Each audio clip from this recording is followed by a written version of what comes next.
नमस्कार. आपण ऐकत आहात चैत्राली यंगलिखित विराट जागीरदार भाग 3.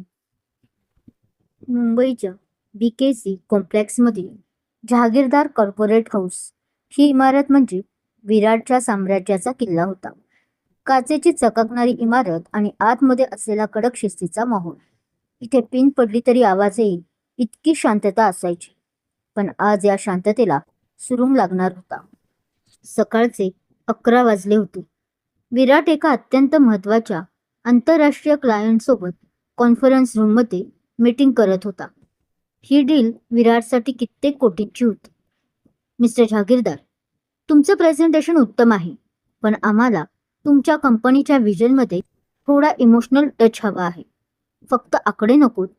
समोर बसलेला अमेरिकन क्लायंट म्हणाला. विराट विचार करू लागला. त्याच्या डिक्शनरीमध्ये इमोशन्स हा शब्द नव्हता. आम्ही बिझनेस करतो, भावनांची विक्री नाही, विराट कोरडेपणाने म्हणाला. नेमके त्याच वेळी कॉन्फरन्स रूमचा दरवाजा धाडकन उघडला. बाहेर उभी असलेली विराटची सेक्रेटरी घाबरलेली होती, पण तिच्या मागे अनुष्का उभी होती. तिने निळ्या रंगाचा फॉर्मल सूट घातला होता आणि तिच्या हातात एक मोठा बास्केट होता.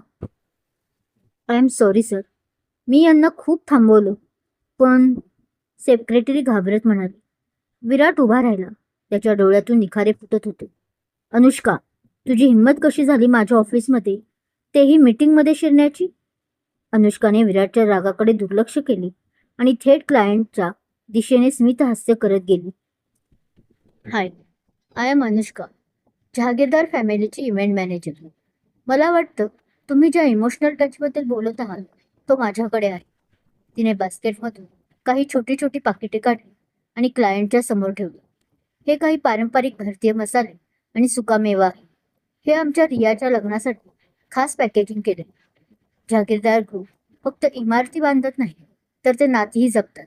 हे त्यांचं प्रतीक आहे. क्लायंटनं ते पाकिट हातात घेतलं. त्यावरील डिझाईन आणि त्यावर लिहिलेलं वेलकम टू द फॅमिली हे शब्द पाहून तो प्रभावित झाला. ब्रिलियंट, हेच तर आम्हाला हवं होतं. मिस्टर जहागीरदार, तुमची ही टीम खरंच आउट ऑफ द बॉक्स विचार करते.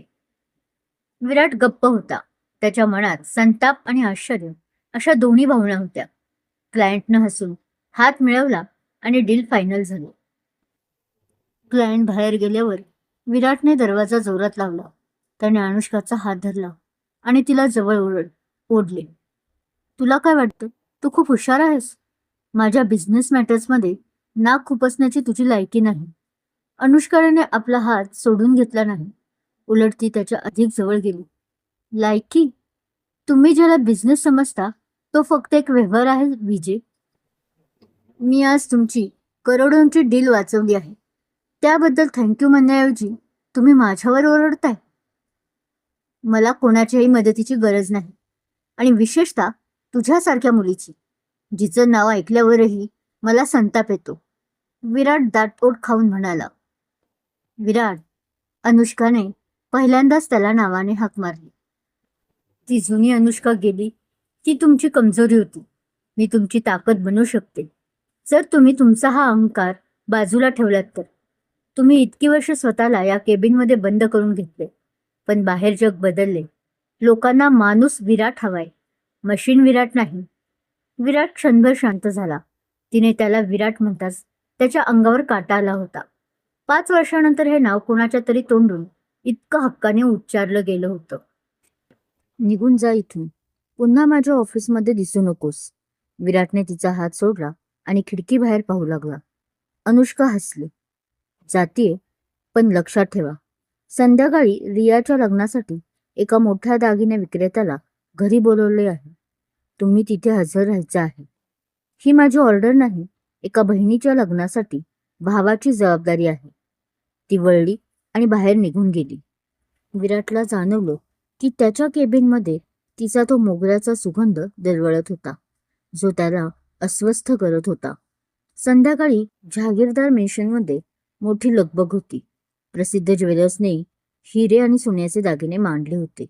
रिया खूप आनंदी होती. अनुष्का तिला प्रत्येक दागिन्याचे महत्त्व सांगत होती. विराट घरी आला. त्याने पाहिलं की अनुष्का रियासोबत अगदी मैत्रिणीसारखी गप्पा मारत आहे. घरातील वातावरण बदललं होतं. त्याचे आई वडीलही हसत होते. विराट, इकडे ये. बघ हे हार रियावर किती छान दिसतात. विश्वासरावांनी हाक मारली. विराट तिथं गेला. अनुष्काने मुद्दाम एक जड हिऱ्याचा नेकलेस उचलला.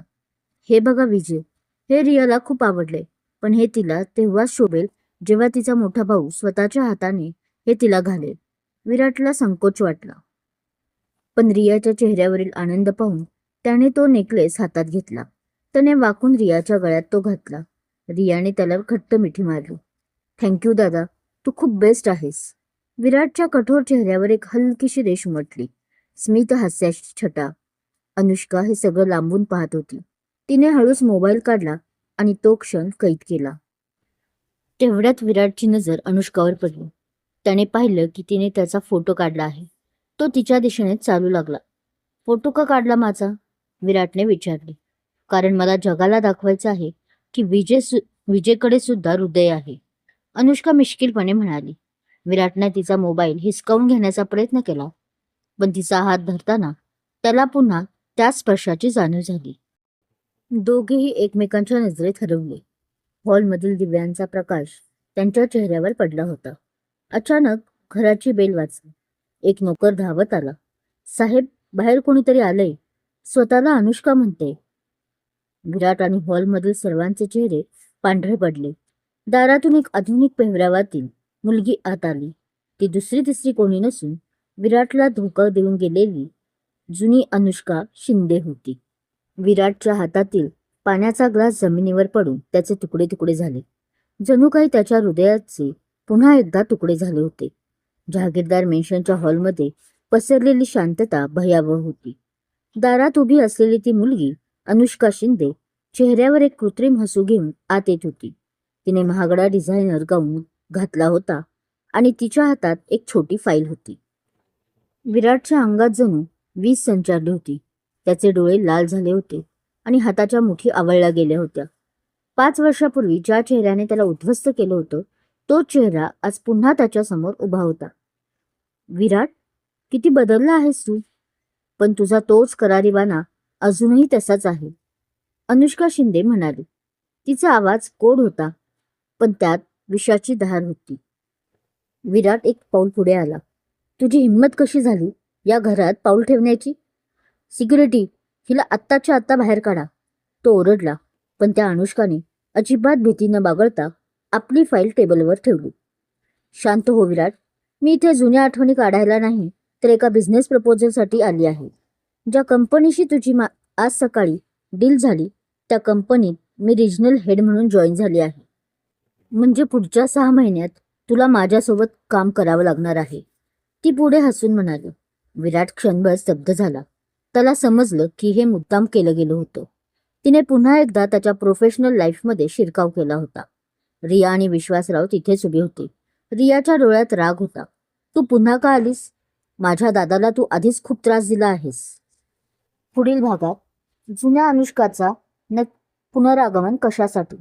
नवी अनुष्का विराटला या संकटातून कशी बाहेर काढेल? विराट जुन्या आठवणीत पुन्हा वाहून जाईल का, हे जाणून घेण्यासाठी तुम्ही ऐकत राहा विजय विराट जहागीरदार. चॅनलला अजून सबस्क्राईब केलं नसेल तर अशाच कथा ऐकण्यासाठी अवश्य करा. धन्यवाद.